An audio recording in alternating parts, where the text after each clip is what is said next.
Good afternoon to all our listeners. I am Tracy Marshall, President of the Institute of Chartered Accountants of Barbados, or ICAB. In today's episode, ICAB will be delving into the Integrity in Public Life Bill 2023. Why is this piece of legislation important? In 2019, Transparency International, a global movement working in over 100 countries to end the injustice of corruption, published its 10th Global Corruption Barometer. Members of the Caribbean, including Barbados, were surveyed. The results for Barbados showed that 53% of the respondents believed that corruption in government was a big problem.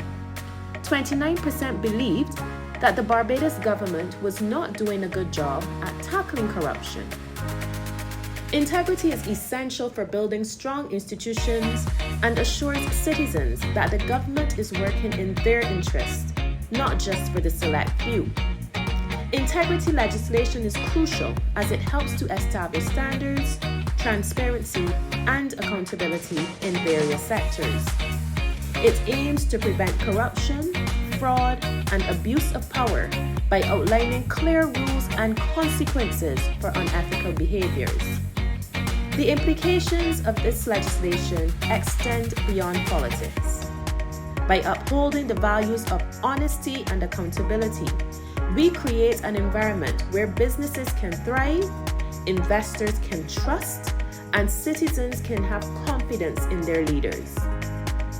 On Wednesday, August 16th of this year, the Integrity in Public Life Bill was passed in the Senate and now awaits assent by the President. The bill sets out the establishment of an Integrity Commission and how the Commission should function. The bill also outlines the declarations to be made by persons who serve in public life. The declarations of their financial affairs will be made every 2 years to the Integrity Commission. Senior officers of the Integrity Commission will make their submissions to the President of the Senate. Under the bill, persons serving in public life would be required to declare all gifts greater than $2,500 Barbados dollars.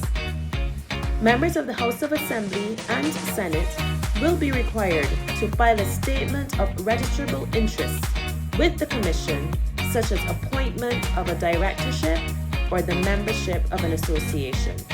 And finally, the bill establishes a code of conduct for persons exercising public functions and provides for the Commission to investigate alleged contraventions of the code. The passing of the bill last week marked the end of a long journey, with ICAB providing written comments on 2 occasions and presenting to the Joint Select Committee of Parliament back in 2018.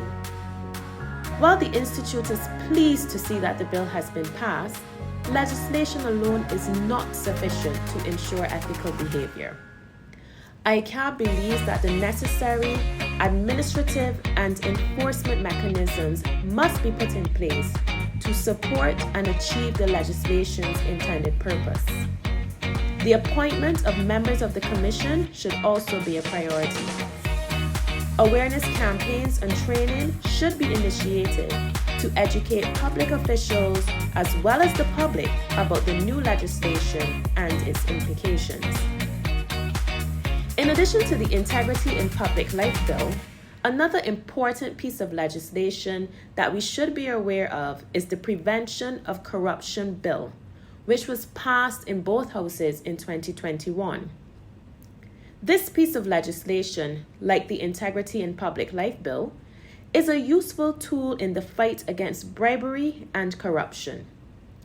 The Prevention of Corruption Bill seeks to prevent acts of corruption of public officials by any party, and if an act of bribery or corruption is discovered, how those acts of corruption should be investigated and prosecuted.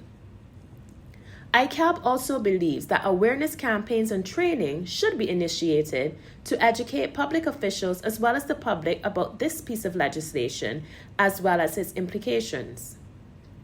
ICAB expresses its gratitude to the Joint Select Committee of Parliament for the opportunity to participate in the shaping of the Integrity in Public Life 2023 bill.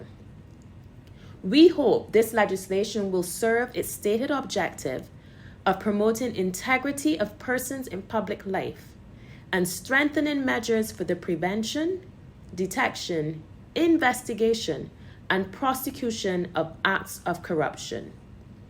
I am Tracy Marshall, and this is Talking Finance with ICAB.